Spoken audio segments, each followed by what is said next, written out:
नमस्कार, मैं हूं पूजा। बिहार न्यूज में आपका स्वागत है। आज है 5 अगस्त, दिन मंगलवार। खबरों की ओर बढ़ने से पहले एक नजर आज की सुर्खियों पर। BRLPS में 2500 से ज्यादा पदों पर निकली बम्पर भर्ती। कुल 2747 पदों पर होगी भर्ती। ऑनलाइन माध्यम से कर सकते हैं आवेदन। बिहार में TRE 4 में डोमिसाइल अनिवार्य। सीएम नीतीश ने सोशल मीडिया पर दी जानकारी। TRE 5 से पहले एस्टेट की होगी परीक्षा। बिहार के 11 जिलों में इंडस्ट्रियल जोन होंगे विकसित। 3 लाख लोगों को मिलेगा रोजगार। गयाजी में बनेगा सबसे बड़ा इंडस्ट्रियल हब। माता जानकी मंदिर में रामायण कालीन स्थलों के होंगे दर्शन। 11 पवित्र नदियों के जल से रखी जाएगी इसकी नींव। 6 से 8 अगस्त तक भव्य धार्मिक कार्यक्रम होंगे आयोजित। सितंबर में होगा राजगीर क्रिकेट स्टेडियम का उद्घाटन। देश का होगा दूसरा सबसे आधुनिक स्टेडियम। 40,000 से अधिक दर्शकों की होगी क्षमता।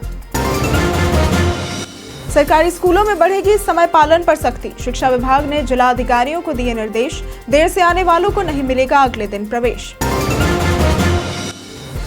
ओवल टेस्ट में भारत की ऐतिहासिक जीत। 6 रन से हराकर भारत ने सीरीज 2-2 से की बराबर। जीत के हीरो रहे मोहम्मद सिराज। चलिए अब बढ़ते हैं अब तक की 25 बड़ी खबरों की ओर विस्तार से। BRLPS में 2500 से ज्यादा पदों पर निकली बम्पर भर्ती। Bihar rural livelihood promotion society यानी कि BRLPS ने 2747 पदों पर भर्ती निकाली है। इसमें community coordinator, accountant, office assistant, block project manager, livelihood specialist, area coordinator और IT एग्जीक्यूटिव शामिल है। शैक्षणिक योग्यता पदानुसार है, जैसे कि 12वीं, ग्रेजुएट, BTech या PG डिप्लोमा। आयु सीमा सामान्य पुरुषों के लिए 37 वर्ष और महिलाओं के लिए 40 वर्ष निर्धारित है। चयन प्रक्रिया में computer based test, document verification और टाइपिंग टेस्ट शामिल है। वेतन 15,990 से 36,101 प्रतिमाह तक मिलेगा। आवेदन www.brlps.in के करियर सेक्शन में जाकर ऑनलाइन किया जा सकता है। आवेदन शुल्क सामान्य वर्ग के लिए 800 रुपए और आरक्षित वर्ग के लिए 500 रुपए है। बिहार के 11 जिलों में इंडस्ट्रियल जोन होंगे विकसित। बिहार सरकार ने औद्योगिक विकास की बड़ी योजना शुरू की है, जिसके तहत 11 जिलों में 24,675.45 एकड़ भूमि पर इंडस्ट्रियल जोन विकसित किया जाएगा। इससे लगभग 3 लाख लोगों को रोजगार मिलेगा। गया में 1,670 एकड़ में सबसे बड़ा इंडस्ट्रियल हब बन रहा है, जिसकी लागत 1339 करोड़ रुपए है। मुंगेर, वैशाली, सीतामढ़ी और मधुबनी में लेदर टेक्सटाइल हब विकसित किए जा रहे हैं। अब तक 3,402 एकड़ में काम शुरू हो चुका है, जबकि 21,273 एकड़ पर अधिग्रहण प्रक्रिया जारी है। ये योजना नेपाल, भूटान और पूर्वी भारत के बाजारों को ध्यान में रखकर बनाई गई है। केवल गयाजी में ही 66,000 लोगों को रोजगार देने का लक्ष्य है। हाजिरी लगाकर गायब रहने वाले शिक्षकों पर होगी कार्रवाई। शिक्षा विभाग ने सरकारी विद्यालयों में शिक्षकों की उपस्थिति सुनिश्चित करने के लिए सख्त कदम उठाए हैं। अब मुखिया, वार्ड सदस्य और ग्रामीण भी शिक्षकों की निगरानी करेंगे। यदि कोई शिक्षक हाजिरी लगाकर गायब रहता है तो उसकी सूचना टोल फ्री नंबर 14417 और 1800345447 पर दी जा सकती है। सभी शिक्षक विद्यालय परिसर के अंदर ही उपस्थिति दर्ज करेंगे, अन्यथा उपस्थिति अमान्य मानी जाएगी।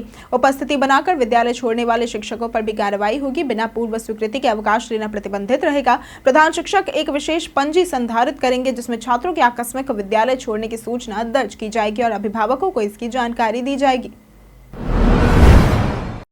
बिहार में TRE 4 में डोमिसाइल अनिवार्य। बिहार में शिक्षकों की बहाली में अब डोमिसाइल नीति लागू होगी। मुख्यमंत्री नीतीश कुमार ने ट्वीट कर जानकारी दी कि राज्य के निवासियों को प्राथमिकता देने के लिए शिक्षा विभाग को नियमों में संशोधन का निर्देश दिया गया है। यह नीति TRE 4 से लागू होगी, जिसकी परीक्षा 2025 में होगी, जबकि TRE 5 का आयोजन 2026 में किया जाएगा। TRE 5 से पहले राज्य शिक्षक पात्रता परीक्षा एस्टेट कराई जाएगी, जिससे नए अभ्यर्थियों को भी मौका मिलेगा। लंबे समय से शिक्षक अभ्यर्थी डोमिसाइल नीति की मांग कर रहे थे और डोमिसाइल नहीं तो वोट नहीं जैसे नारे भी लगाए गए थे। सरकार के इस फैसले से अब उनकी मांगे पूरी हो गई है। राजस्व महाअभियान के तहत विशेष प्रशिक्षण हुआ शुरू।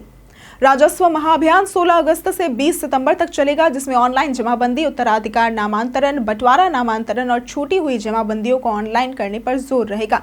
इसके लिए जिला और अंचल स्तर पर प्रशिक्षण कार्यक्रम आयोजित किए जा रहे हैं। जिला स्तरीय प्रशिक्षण का निर्धारण जिला अधिकारी करेंगे, जबकि अंचल स्तर पर 5 से 9 अगस्त के बीच राजस्व कर्मचारियों और अमीनों को प्रशिक्षित किया जाएगा। सभी अंचलों को 10 से 12 अगस्त तक माइक्रो प्लान तैयार कर बिहार भूमि पोर्टल पर अपलोड करना होगा। अभियान की निगरानी के लिए 4 स्तरीय पर्यवेक्षण दल बनाए गए हैं, जिनमें विभागीय अधिकारी, अपर समाहर्ता और बंदोबस्त पदाधिकारी शामिल रहेंगे।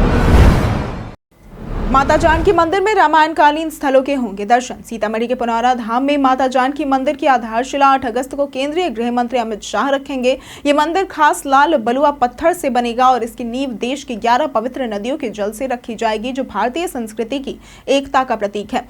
मंदिर परिसर में श्रद्धालु रामायण और महाभारत काल की कई पौराणिक जगहों के दर्शन कर सकेंगे, जैसे हलेश्वर स्थान, पुंडरीकेश्वर धाम, सीताकुंड, जानकी मंदिर इत्यादि। 6 से 8 अगस्त तक भव्य धार्मिक कार्यक्रम आयोजित होंगे, जिसमें वैदिक मंत्रोच्चार और भजन कीर्तन होंगे। महंत कौशल किशोर दास के अनुसार मिथिला वासियों का वर्षों पुराना सपना अब साकार हो रहा है। पुनौरा धाम को जल्द पंचतीर्थ का दर्जा भी मिल सकता है। सितंबर में होगा राजगीर क्रिकेट स्टेडियम का उद्घाटन। राजगीर में बन रहा अंतर्राष्ट्रीय क्रिकेट स्टेडियम इस महीने तैयार हो जाएगा और सितंबर में इसका उद्घाटन संभावित है। यह स्टेडियम गुजरात के नरेंद्र मोदी स्टेडियम के बाद देश का दूसरा सबसे आधुनिक स्टेडियम होगा, जिसमें एक साथ 40,000 से अधिक दर्शक बैठ सकेंगे। बीसीसीआई के क्यूरेटर सितंबर के पहले सप्ताह में इसका निरीक्षण करेंगे और उनकी रिपोर्ट के आधार पर इसे मैच या प्रैक्टिस के लिए खोला जाएगा। भवन निर्माण विभाग के सचिव कुमार रवि ने बताया कि यह स्टेडियम राष्ट्रीय और अंतर्राष्ट्रीय क्रिकेट मैचों की मेजबानी के योग्य होगा। बीसीसीआई के चीफ क्यूरेटर की निगरानी में पिच और मैदान का कार्य मानकों के अनुसार अंतिम चरण में है। शिक्षकों की तैनाती को लेकर विभाग का बड़ा आदेश। बिहार के सरकारी स्कूलों में शिक्षकों की भारी कमी को देखते हुए शिक्षा विभाग ने सभी जिला अधिकारियों को तत्काल कार्रवाई के निर्देश दिए हैं। हालिया स्थानांतरण और पदस्थापन के बाद कई स्कूल शिक्षक विहीन या 1-2 शिक्षकों की भरोसे रह गए। अपर मुख्य सचिव एस सिद्धार्थ ने आदेश जारी कर कहा है कि प्राथमिक विद्यालयों में कम से कम 3 शिक्षक और मध्य व उच्च माध्यमिक विद्यालयों में विषयवार शिक्षक अनिवार्य रूप से होने चाहिए। जिला अधिकारियों को तत्काल समीक्षा कर अस्थायी प्रतिनियुक्ति से शिक्षकों की तैनाती सुनिश्चित करने को कहा गया है। विभाग ने निर्देश दिया है कि छात्रों की पढ़ाई बाधित न हो और विद्यालयों की सूची के अनुसार रिपोर्ट शीघ्र भेजी जाए। बिहार में अवैध खनन पर सख्ती, 486 वाहन जब्त। बिहार सरकार के खान एवं भूतत्व विभाग ने जुलाई माह में अवैध खनन, परिवहन व भंडारण के विरुद्ध सघन अभियान चलाया। राज्य भर में 4,527 जगहों पर छापेमारी कर 486 वाहन जब्त किए गए और 1,158.35 लाख रुपए का राजस्व वसूला गया। सर्वाधिक वसूली पटना में 474.48 लाख से हुई। इस दौरान 175 प्राथमिकी दर्ज हुई और 43 लोग गिरफ्तार किए गए, जिनमें सबसे अधिक 11 गया जी से थे। विभाग ने खनन पदाधिकारियों को अवैध खनन की शिकायतों पर त्वरित कार्रवाई का निर्देश दिया है। थाना क्षेत्रों में बार-बार शिकायत मिलने पर थाना प्रभारी की भूमिका की जांच भी की जाएगी। सरकार पारदर्शी और पर्यावरण सम्मत खनन सुनिश्चित कर रही है, जिससे रोजगार के अवसर भी बढ़ेंगे। चुनाव से पहले सभी मतदाताओं को मिलेगा नया वोटर ID कार्ड। बिहार में चुनाव आयोग द्वारा मतदाता सूची के विशेष गहन पुनरीक्षण का पहला चरण पूरा हो चुका है। अब दूसरे चरण में प्रारूप मतदाता सूची जारी कर 1 सितंबर 2025 तक दावा और आपत्तियां ली जा रही हैं। इसके बाद 30 सितंबर को अंतिम सूची प्रकाशित होगी। सभी पंजीकृत मतदाताओं को नया एपिक कार्ड मिलेगा, जिसके लिए उन्हें नया फोटो और जरूरी दस्तावेज BLO को देने होंगे या ऑनलाइन पोर्टल से अपलोड कर सकते हैं। कई लोगों को दस्तावेज दोबारा जमा करने की सूची मिली है, जिसमें उन्हें फिर से BLO से संपर्क करना पड़ रहा है। नया फोटो 1 सितंबर तक देना जरूरी है, ताकि BLO या स्वयं मतदाता एपिक नंबर से उसे अपडेट कर सके। बिहार प्रशासनिक सेवा के कई अधिकारियों को मिला प्रमोशन। बिहार प्रशासनिक सेवा के कई अधिकारियों को वेतनमान, प्रमोशन और प्रोन्नति दी गई है। सामान्य प्रशासन विभाग ने इस संबंध में अधिसूचना जारी की है। अरविंद कुमार और सतीश रंजन सिन्हा को संयुक्त सचिव से अपर सचिव के पद पर प्रोन्नत किया गया है, तो वहीं अब्दुल हामिद और मोहम्मद तारिक को अपर समाहर्ता से संयुक्त सचिव बनाया गया है। इसके अलावा 17 अधिकारियों को उप सचिव से अपर समाहर्ता रैंक में प्रोन्नति मिली है। इसके साथ ही 17 मूल कोटि के अधिकारियों को उप सचिव रैंक में वेतनमान प्रोन्नति दी गई है। इन सभी अधिकारियों के पदों को उत्क्रमित कर दिया गया है, जिससे उन्हें उच्च वेतनमान और जिम्मेदारियां मिलेंगी। अब विदेश में रहकर भी बिहार के वोटर्स कर सकेंगे मतदान। अब बिहार विधानसभा चुनाव में वे भारतीय नागरिक भी वोट डाल सकेंगे जो विदेश में अस्थायी रूप से रह रहे हैं, बशर्ते उन्होंने किसी अन्य देश की नागरिकता न ली हो। ऐसे NRI नागरिक फॉर्म 6A भरकर वोटर लिस्ट में नाम जुड़वा सकते हैं। आवेदन के लिए न्यूनतम उम्र 18 वर्ष होनी चाहिए। फॉर्म में पासपोर्ट की डिटेल, फोटो और अटेस्टेड फोटोकॉपी लगानी होगी। अगर आवेदन भारत आकर जमा किया जाए तो असली पासपोर्ट दिखाना होगा। वोटिंग के दिन भी मूल पासपोर्ट साथ लाना जरूरी है। ये सुविधा सिर्फ विदेश में रह रहे लोगों को मिलेगी। भारत में अस्थायी रूप से रह रहे नागरिक वहीं वोट डाल सकेंगे। चुनाव आयोग का उद्देश्य है कि कोई भी नागरिक अपने वोटिंग अधिकार से वंचित न हो। बिहार की रिंकू देवी को मिला राष्ट्रपति का न्योता। आरा की रिंकू देवी वार्ड 33 की निवासी प्रधानमंत्री आवास योजना से मिले 2 लाख रुपए और अपनी 1 लाख की जमा पूंजी से 4 कमरे का पक्का मकान बनाकर मिसाल बनी है। पहले मिट्टी के घर में रहने वाली रिंकू अब खुद का घर रखती हैं और मात्र 1600 मानदेय पर स्कूल में मध्याह्न भोजन बनाती है। उनके समर्पण और संघर्ष की कहानी राष्ट्रपति भवन तक पहुंची, जिससे प्रभावित होकर राष्ट्रपति द्रौपदी मुर्मू ने उन्हें 15 अगस्त को स्वतंत्रता दिवस भोज में आमंत्रित किया है। उनके साथ बिहार की सविता देवी भी आमंत्रित है। रिंकू देवी की यात्रा की व्यवस्था नगर निगम करेगा। उनकी उपलब्धि पर भोजपुर को गर्व है। पितृपक्ष मेले को लेकर प्रशासन ने बढ़ाई श्रद्धालुओं की सुविधा। इस साल गयाजी बिहार में 6 से 21 सितंबर तक पितृपक्ष महासंगम का आयोजन होगा, जिसमें 12 से 15 लाख श्रद्धालुओं के पहुंचने की संभावना है। जिला प्रशासन ने पहले से तैयारियां शुरू कर दी हैं ताकि श्रद्धालुओं को किसी तरह की असुविधा न हो। टेंट सिटी, होटल, स्कूल और धर्मशालाओं में ठहरने की व्यवस्था की जा रही है। टेंट सिटी में समाज सेवियों द्वारा मुफ्त भोजन मिलेगा। पहली बार सस्ती रोटी योजना के तहत दीदी की रसोई के जरिए सस्ती और साफ सुथरा खाना उपलब्ध कराया जाएगा। और हर साल करीब 12 लाख श्रद्धालु पिंडदान करते हैं, जिनमें 2 लाख लोग 17 दिन तक रुकते हैं। इस बार सुविधाओं में पहले से ज्यादा सुधार किया गया है। जाने डुप्लीकेट वोटर कार्ड हटवाने की प्रक्रिया। अगर किसी व्यक्ति के पास 2 अलग अलग पतों पर वोटर कार्ड है तो कानूनन एक कार्ड रद्द कराना अनिवार्य है, अन्यथा यह अपराध माना जाएगा। इसके लिए फॉर्म 7 भरना होता है, जिसे ऑनलाइन voters.eci.gov.in से भरा जा सकता है। इसमें एपिक नंबर, नाम, पता हटाने का कारण और दस्तावेज, आधार, फोटो, पता प्रमाण अपलोड करने होते हैं। फॉर्म भरने के बाद स्थानीय BLO सत्यापन करता है। ऑफलाइन विकल्प में नजदीकी SDM या चुनाव कार्यालय से फॉर्म लेकर जमा किया जा सकता है। डुप्लीकेट कार्ड अक्सर पते के बदलाव या जानबूझकर की गई गड़बड़ियों से बनते हैं। चुनाव आयोग एपिक शुद्धिकरण अभियान चलाकर डुप्लीकेट पहचान को हटाने का कार्य करता है। बिहार बर्थडे स्पेशल में आज बात होगी अवधेश मिश्रा की। अवधेश मिश्रा, जिनका जन्म 5 अगस्त 1969 को हुआ था, एक भारतीय अभिनेता है जो मुख्य रूप से भोजपुरी फिल्मों में नकारात्मक भूमिकाओं के लिए जाने जाते हैं। उन्होंने अपने अभिनय करियर की शुरुआत पटना थिएटर से की थी। 2005 में उन्होंने सुनील सिन्हा निर्देशित भोजपुरी फिल्म दुल्हा ऐसन चाही से फिल्मों में कदम रखा, जिसमें उनके खलनायक किरदार की काफी सराहना हुई। 2012 में उन्होंने फिल्म गंगा देवी में काम किया, तो वहीं उसके बाद उन्होंने 2014 में तमिल फिल्म पुजाई से तमिल सिनेमा में डेब्यू किया, जिसे हरि ने निर्देशित किया था। हिंदी सिनेमा में उनकी शुरुआत 2015 की फिल्म डर्टी पॉलिटिक्स से हुई, जिसे केसी बुकाडिया ने निर्देशित किया था। उन्होंने तमिल और हिंदी फिल्मों में भी खलनायक की भूमिकाएं निभाई हैं। पटना हाईकोर्ट को मिले नए जज। पटना हाईकोर्ट के नवनियुक्त जज अजीत कुमार ने आज चीफ जस्टिस विपुल M पंचोली से पद और गोपनीयता की शपथ ली। ये समारोह हाईकोर्ट परिसर के शताब्दी हॉल में हुआ, जिसमें जजों, अधिवक्ताओं, अधिकारियों और गणमान्य व्यक्तियों ने भाग लिया। शपथ के बाद हाईकोर्ट में कुल जजों की संख्या 37 हो गई है, जबकि स्वीकृत पद 53 है। अजीत कुमार की नियुक्ति सुप्रीम कोर्ट कॉलेजियम की अनुशंसा पर राष्ट्रपति द्रौपदी मुर्मू की मंजूरी से हुई थी और 1 अगस्त 2025 को अधिसूचना जारी हुई थी। उनका जन्म 22 नवंबर 1974 को हुआ। तिलैया सैनिक स्कूल और दिल्ली यूनिवर्सिटी से पढ़ाई की। 1999 में एडवोकेट के रूप में निबंधन कराया और श्रम व सेवा कानूनों में कार्य किया। जाने आज कैसा रहेगा बिहार के मौसम का मिजाज। मौसम विभाग के अनुसार अगले 5 दिनों के दौरान राज्य के अधिकांश भागों के अधिकतम तापमान में 1 से 2 डिग्री की गिरावट होने का पूर्वानुमान लगाया गया है। तो वहीं अगले 3 से 4 दिनों के दौरान न्यूनतम तापमान में 1 से 3 डिग्री सेल्सियस की वृद्धि होने की संभावना है। प्रदेश के अधिकांश इलाकों पर वर्षा होने की आशंका जताई गई है। तो वहीं अगर बात करें आज के अधिकतम तापमान की, तो आज का अधिकतम तापमान 32 से 34 डिग्री और न्यूनतम तापमान 26 से 28 डिग्री रहने का पूर्वानुमान लगाया गया है।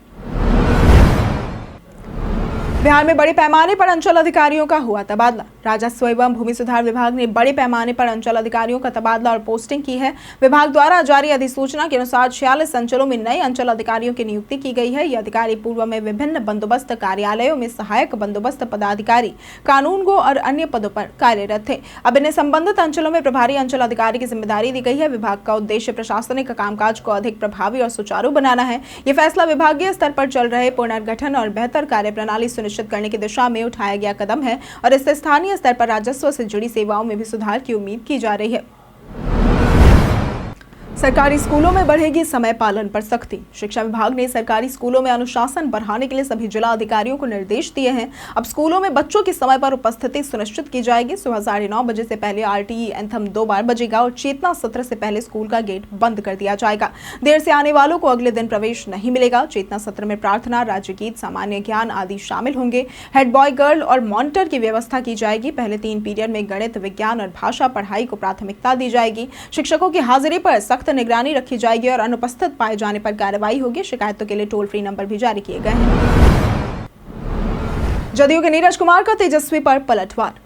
मुख्यमंत्री नीतीश कुमार ने टीआरई 4 और टीआरई 5 परीक्षाओं में पूर्ण डोमिसाइल नीति लागू करने की घोषणा की, जिसे एनडीए के सभी दलों ने समर्थन दिया है। जदयू प्रवक्ता नीरज कुमार ने इसे मुख्यमंत्री की प्रतिबद्धता का प्रमाण बताया और अब तेजस्वी यादव से जवाब मांगा है। उन्होंने पूछा कि तेजस्वी राजनीति में कब से डोमिसाइल नीति लागू करेंगे। हरियाणा से आकर बिहार से राज्यसभा भेजे गए संजय यादव का जिक्र करते हुए उन्होंने आरोप लगाया कि तेजस्वी बिहार के कार्यकर्ताओं को नजरअंदाज कर बाहरी लोगों को तरजीह दे रहे हैं। इसके साथ ही उन्होंने सिंगापुर से आई तेजस्वी की बहन रोहिणी आचार्य पर भी निशाना साधा कि वो भी समर्पित कार्यकर्ताओं को महत्व नहीं दे रही हैं। 10 अगस्त से शुरू होगी राहुल तेजस्वी की मतदाता अधिकार यात्रा। तेजस्वी यादव और राहुल गांधी 10 अगस्त से बिहार में मतदाता अधिकार यात्रा शुरू करेंगे, जो सासाराम से शुरू होकर पटना में समाप्त होगी।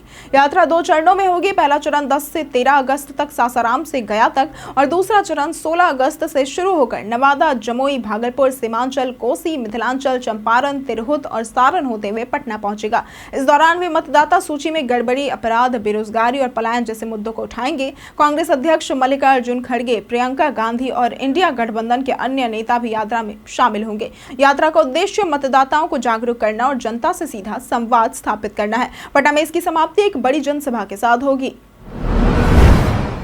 ओवल टेस्ट में भारत की ऐतिहासिक जीत। ओवल में खेले गए 5वें टेस्ट मैच के आखिरी दिन भारत ने इंग्लैंड को 6 रन से हराकर सीरीज 2-2 से बराबर कर ली। इंग्लैंड को जीत के लिए 35 रन और भारत को 4 विकेट की जरूरत थी। इंग्लैंड की पूरी टीम 367 रन पर ऑल आउट हो गई। भारत ने इंग्लैंड के सामने 374 रन का लक्ष्य रखा था और इस ऐतिहासिक जीत के हीरो रहे मोहम्मद सिराज, जिन्होंने पहली पारी में 4 और दूसरी में 5 विकेट लेकर कुल 9 विकेट चटकाए। प्रसिद्ध कृष्णा ने कुल 4 विकेट और आकाशदीप ने 1 विकेट लिया। सिराज ने आखिरी दिन 3 अहम विकेट झटके, जिससे भारत की जीत सुनिश्चित हुई और मैच रोमांचक अंदाज में भारत के नाम रहा। कई कारणों से दर्ज है भारत के इतिहास में आज की तारीख। 5 अगस्त 2013 में भारत की जूनियर महिला हॉकी टीम ने जर्मनी में संपन्न हुए विश्व कप में इंग्लैंड को 3-2 से हराकर कांस्य पदक जीता था। 1944 में उत्तरा बाओकर भारतीय रंगमंच, फिल्म और टेलीविजन अभिनेत्री थी। इनका जन्म हुआ था। 1987 में जिनेलिया डिसूजा का जन्म हुआ था। ये एक भारतीय अभिनेत्री है। 1915 में शिवमंगल सिंह का जन्म हुआ था। ये प्रसिद्ध प्रगतिशील कवि थे। 2001 में अंशु मलिक, जो कि भारत की महिला पहलवानों में से एक है, उनका जन्म हुआ था। 1950 में गोपीनाथ बोरदोलई का निधन हुआ था। ये भारत के प्रसिद्ध स्वतंत्रता सेनानी और असम के प्रथम मुख्यमंत्री थे। 2000 में लाला अमरनाथ का निधन हुआ था। ये भारत के महान और ख्याति प्राप्त क्रिकेटरों में से एक थे।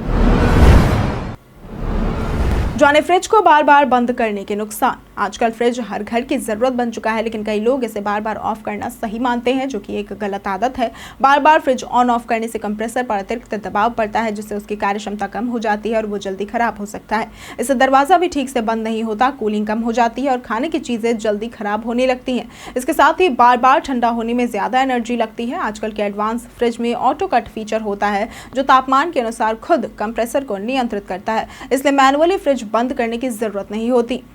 हम प्रतिदिन आपसे 5 ऐसे जरूरी सवाल और उसके जवाब बताएंगे, जो कि बीपीएससी, बिहार पुलिस, दारोगा समेत एसएससी जैसे अन्य प्रतियोगी परीक्षाओं में काम आएंगे। सवाल इतिहास, बिहार स्पेशल, विज्ञान, करंट अफेयर्स और भूगोल से रहेंगे। पूछे गए 5 सवालों में आपने कितना सही उत्तर दिया, ये हमें कमेंट करके जरूर बताएं। हमारा पहला सवाल है, इनमें से कौन बिहार का लोक नृत्य है? ए झाली, बी गरबा, सी कर्मा या फिर डी जट जटिन। इसका सही जवाब है डी जट जटिन।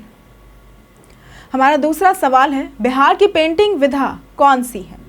ए मधुबनी, बी मुगल, सी पिछवाई या फिर डी श्रीरंगम। इसका सही जवाब है ए मधुबनी। हमारा तीसरा सवाल है, कुंवर सिंह के विरुद्ध आरा में अंग्रेजी फौज का नेतृत्व करने वाला पहला सेना नायक इनमें से कौन था? ए मिलमैन, बी कैप्टन डनवर, सी लुगार्ड या फिर डी कैप्टन ली ग्रांट। इसका सही जवाब है बी कैप्टन डनवर। हमारा चौथा सवाल है, इनमें से किस राज्य में मुख्यमंत्री गुरु शिष्य परंपरा योजना को शुरू किया गया है? ए तमिलनाडु, बी झारखंड, सी मध्य प्रदेश या फिर डी बिहार। इसका सही जवाब है डी बिहार। हमारा पांचवा सवाल है, इनमें से कौन दुनिया का सबसे बड़ा फिक्स्ड वायरलेस एक्सेस प्रदाता बन गया है? A T Mobile, B BSNL, C Airtel या फिर डी जियो। इसका सही जवाब है डी जियो। बीते दिन हमारे द्वारा पूछे गए सवाल का जवाब आप लोगों में से बहुत लोगों ने हमारे कमेंट सेक्शन में लिख कर दिया है। जिन्होंने हमारे द्वारा पूछे गए सवाल का जवाब दिया है उनके नाम है राजकिशोर महतो, विजय घायर, राजीव कुमार, दीपक कुमार, शिव बिहारी राम, परवेज वारसी, नंदन कुमार, राजीव कुमार, श्वेता रॉय, नैन्सी कुमारी, राजन पासवान, राजकुमार यादव, कुणाल कुमार, सन्नी कुमार, अब्दुल मन्नान, टिंकू कुमार, शिव शक्ति, प्रदीप पंडित, अतीक खान, लक्ष्मी मेहता, रंजीत मिश्रा, राजेश कुमार, कृष्णा कटरा, मोहम्मद तस्लीम, राम सागर पासवान, सपना कुमारी और संजीव कुमार। इसी के साथ बढ़ते हैं आज के सवाल की ओर। आज का सवाल है, आपको क्या लगता है शिक्षा के मामले में कौन बेहतर है, सरकारी स्कूल या प्राइवेट स्कूल? आप अपना जवाब हमें हमारे कमेंट सेक्शन में लिखकर जरूर बताएं। आज के लिए सिर्फ इतना ही। बिहार के तमाम खबरों के साथ बने रहने के लिए देखते रहें बिहारी न्यूज़। और साथ ही अगर आप यूट्यूब चैनल पर देख रहे हैं तो चैनल को सब्सक्राइब करें, और अगर आप फेसबुक पेज पर देख रहे हैं तो लाइक और फॉलो जरूर करें।